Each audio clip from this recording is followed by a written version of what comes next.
Mga kaso sa dengue sa Central Visayas padayong isulbong. Siyam ka mga dapit ang girekomendar sa DOH-7 nga ipaubos sa dengue outbreak. Ani ang report ni Luan Mayrondina.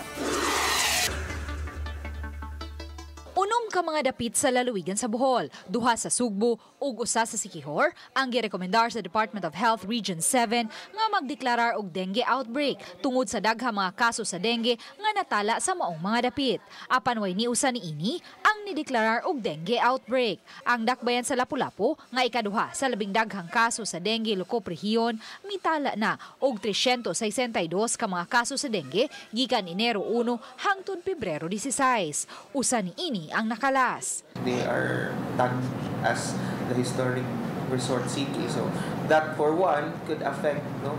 So that's the main reason. Kasagaran yun sa atong mga LGUs, even kato atong i-recommend sa Bohol, mao gid na ilang rason ang tourism.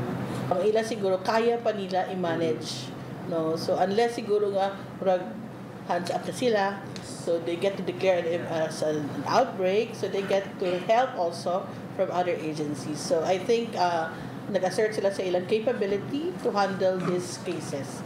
What is good with Lapu-Lapu is even if nagsaka ang ilang cases, since January, isa pagyapon ilang death, the same as the last year na data.